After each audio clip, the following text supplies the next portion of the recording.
In case you didn't know, it's not only the festive season for many countries, cultures, and religions, but it's also engagement season. Yes, it's a thing. You bet your sweet ass it's a thing. According to the Easy Weddings 2024 Australian Wedding Industry Report, up to 20% of couples get engaged between Christmas Eve and Valentine's Day in February, with Easter being the next most popular time for popping the question. So if this is where you're at, congratulations, beautiful. Drink it all in and revel in your love bubble. I would highly recommend, before you promise anything to anyone, except that huge yes to your fiance, of course, that you have a listen to episode 22 of the Unbridled podcast. These 3 important first steps in your wedding planning change everything.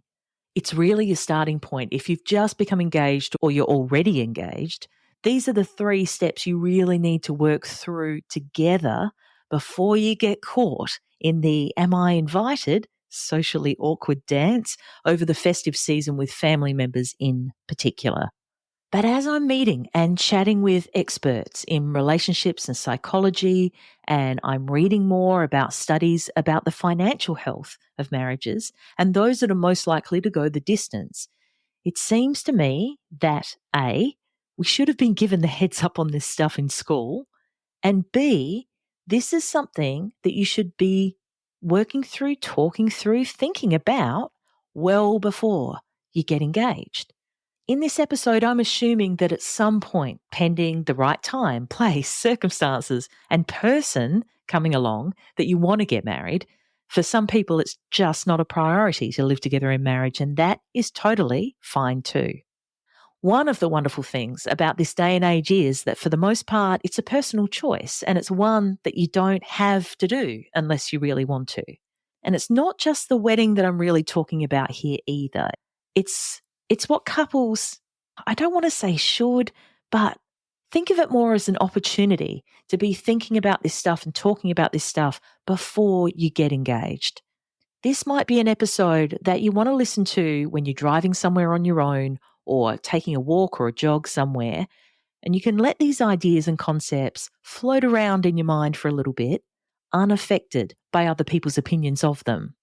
It's a bit deep and very personal which of these 11 key topics will be most important to you, or that you feel you might want to discuss with your partner before you jog on down to Tiffany's for the after Christmas sales. Let's get stuck into it. Unbridled is a community of pro-wedding vendors who believe in freedom and integrity in weddings, giving you options, solutions, tips and tricks to create the experience and memories that you and your fiancé really want and deserve. Because we believe that weddings are a team sport. With how-tos, stories and interviews with recently married couples, we find out what went right and what they'd change if they could go back and do it all over again. I'm Camille, and welcome to the Unbridled podcast. I think it's pretty fair to say that our parents and definitely grandparents didn't know this stuff and also didn't question how things were done in the past because of, expectations, respect for your elders, tradition, custom, etc. Looking back over 9 years ago now for me, I can't help but feeling that I missed a short course along the way to getting married myself.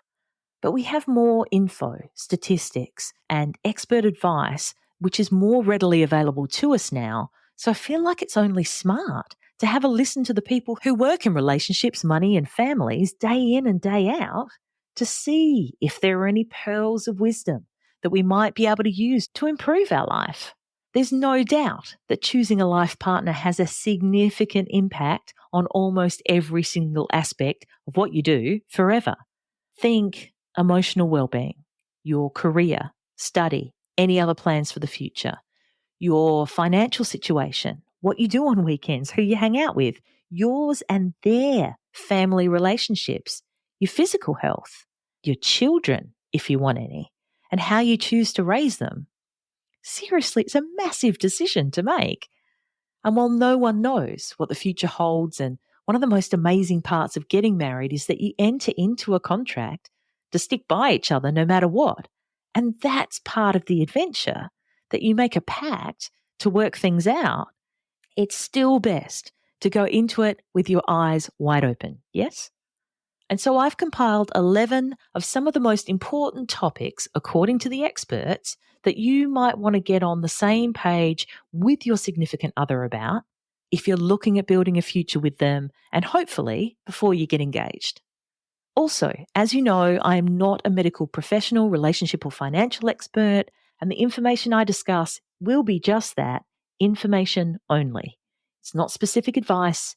If you want to take action following something you heard, it's important that you make sure to get professional advice about your unique situation before you proceed, and whether that be legal, financial, accounting, medical, other advice, whatever it may be.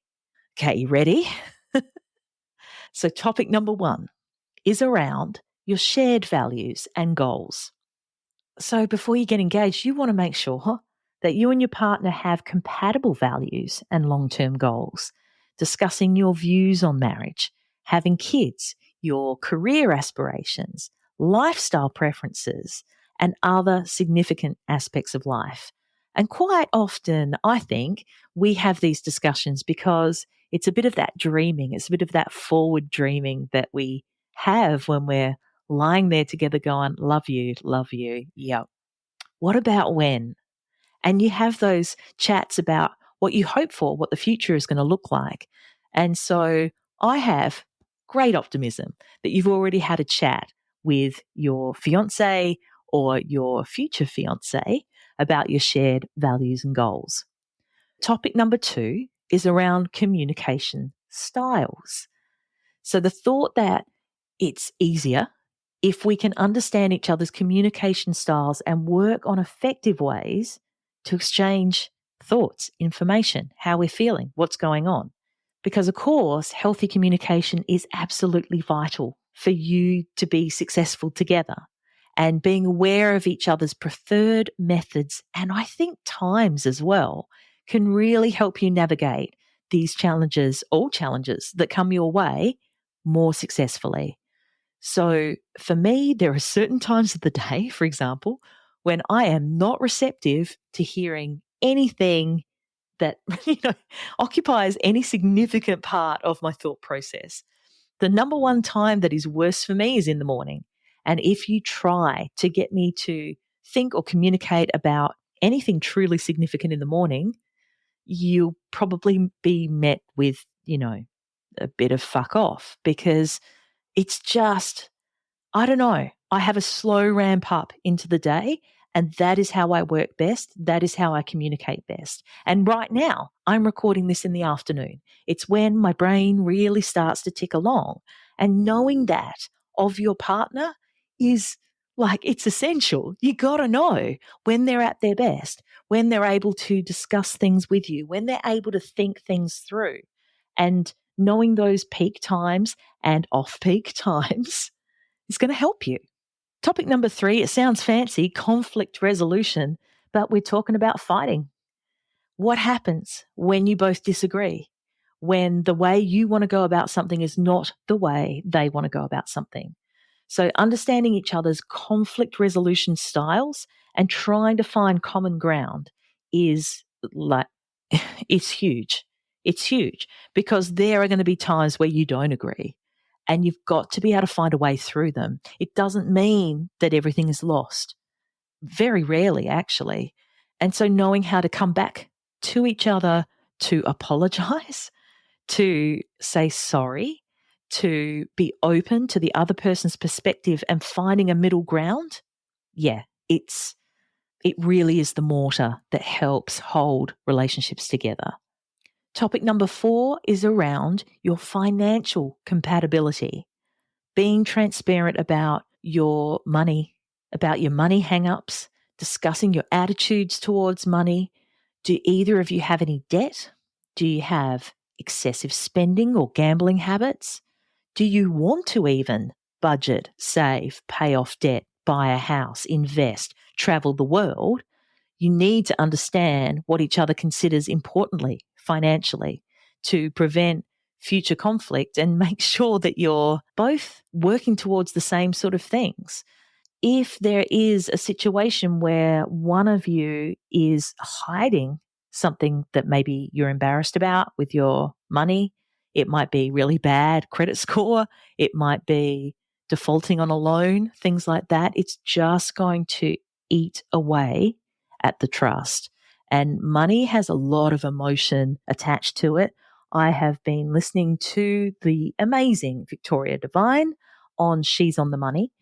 Fantastic podcast. Seriously, if you're interested at all in working out the money in your life, which most of us really need to, I mean, unless we're sitting on top of mummy and daddy's like huge gold coin mountain, you need to know how you're earning it, how you're saving it, how you're spending it, how you're budgeting it, and also that interaction and little dance with your partner. And Victoria goes into a lot of it, which is so fucking refreshing to have it so open and transparent. So jump onto Victoria Devine, She's on the Money podcast, work out your own attitude towards your financial situation and it's like finding out your money archetype, if you like. Work out your own side of the coin and then have a chat with your partner about it. And don't be afraid. It's so much more healthy to have open discussions about your money and what it means for your future together.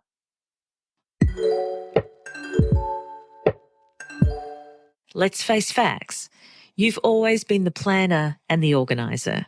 And your fiancé's eyes glaze over a little when you start talking about the details of your wedding day.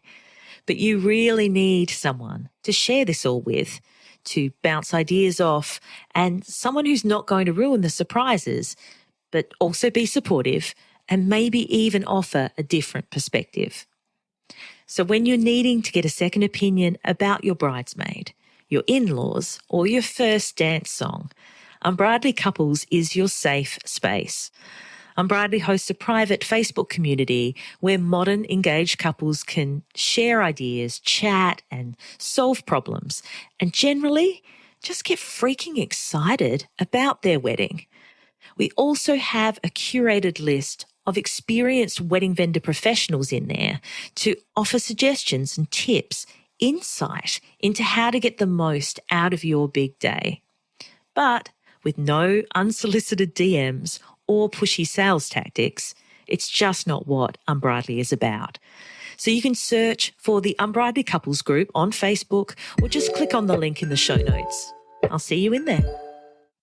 Topic number 5 is around your individual independence. So for many, you need to be able to strike a healthy balance between being together, joined at the hip, absolutely in love. We do everything together. We wear matching outfits when we go to lawn bowls, all that sort of stuff. And your individuality, your need for personal boundaries, for a bit of space, for your own identity, and how you can both continue to pursue your individual interests and goals within the context of a committed relationship. Maybe you're getting engaged. Maybe you're just going to stay as a partnership.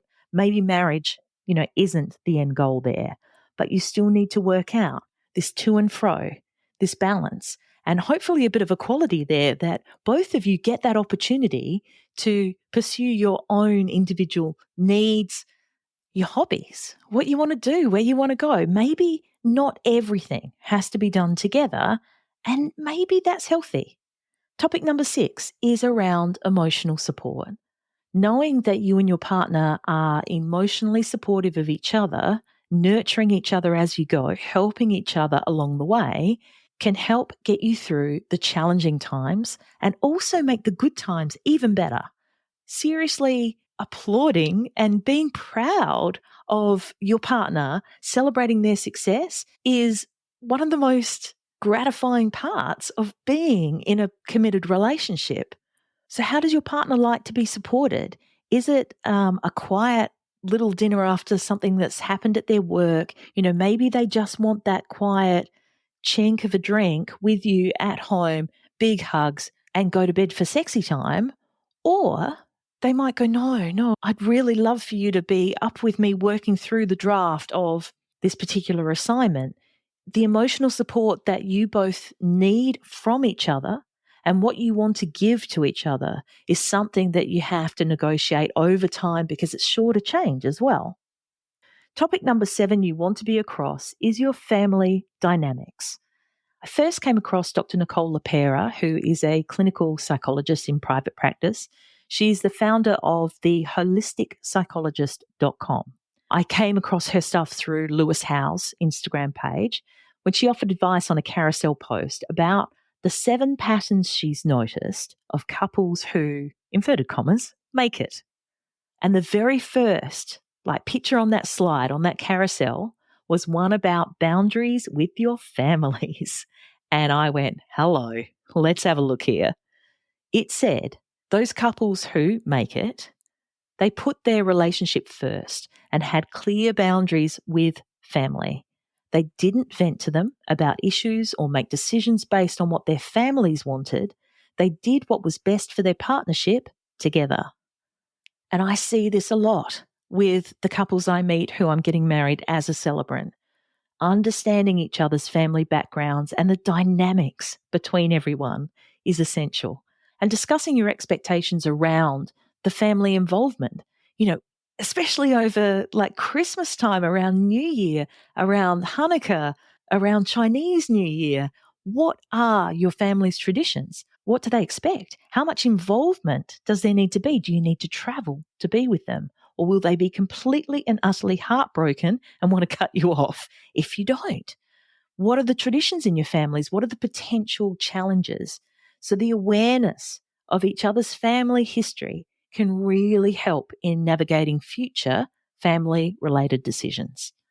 But I think underlying and most importantly for family dynamics is exactly what Dr. Nicole LaPera said, and that is around boundaries with your families. They need to be worked out. They need to be set. Sure, they're going to shuffle a bit over the years, but generally it's about sticking together as a team and knowing that your family is actually on the periphery of that. They come second. They do. And that might be different from how it's been in the past, but it definitely needs to be the way that you move forward when you're looking to truly commit to a relationship long term. Topic number 8 can be sensitive. It's around intimacy and romance.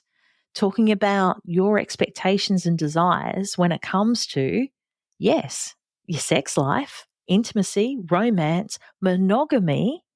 Is that for you? Is that what you're looking for in your marriage? Or will there be other understandings, guidelines, rules in place? What is monogamy to you? Understanding each other's love languages, like how you and your fiance prefer to give and receive signals of togetherness and appreciation, and how you work together to keep the romance alive in your relationship. Is it a priority for one of you and not for another? Sometimes discussions around romance and intimacy, they're not had, at least out loud. It can cause some people shame to discuss what they want and what they need. I can't help but think, though, that this evolves during a relationship. It's something that you need to at least be together on at the start and to be able to constantly come back to that discussion and work out ways to go forward through the different seasons of your life and of your relationships as things change. Topic number 9, career and lifestyle plans. What do you want? Do you want to be the CEO? What are your lifestyle preferences? Ensuring you're aligned in terms of where you see yourselves living, working, building your future together. Is living and working interstate and overseas on the cards? Topic number 10 is about your past experiences and being open about it, both the positive and the challenging. Discussing how your past has shaped you and how it might impact your relationship later. It's giving your partner a heads up. Look, I'm still a bit damaged by this, and taking responsibility for that rather than it's just a symptom that comes up when there's a bit of pressure on. Understanding each other's histories fosters empathy and a deeper connection between you. And topic number 11 is your mental and physical health. So chatting about it, any personal challenges or concerns, discussing how you can support each other's well-being, and being proactive about maintaining a healthy lifestyle if, again, that's what's important to you. I listened to an absolutely eye-opening episode of The Imperfects this week. It was an interview called Dr. Louise Newson, Maybe It's Menopause, and what life partners, family and friends can do to support someone who might be going through perimenopause or menopause. And Dr. Newson suggested that it should be something that's transparent and planned for, like retirement, which is one hell of a way of thinking about it and probably a long way off from where you are, but something to keep in the back of your mind too. You don't have to know everything now, but wouldn't it be cool to have a framework where you feel comfortable and safe to have the big discussion with your partner when that time comes? And so just to recap the 11 key topics to discuss before you get engaged, according to the experts, they are: number 1, your shared values and goals. Number 2, communication styles. Number 3, conflict resolution. Number 4 is your financial compatibility. Number 5 is your individual independence. Number 6, emotional support. 7, extremely important, family dynamics. 8, intimacy and romance. Number 9, career and lifestyle plans. 10 is your past experiences. And 11, mental and physical health. Making time for these big discussions, topics, and considerations can help you build a strong foundation for a successful and enduring partnership. While it might not come down to having everything mapped out, it'll give you a framework knowing that at the very least, you're pulling in the same direction together.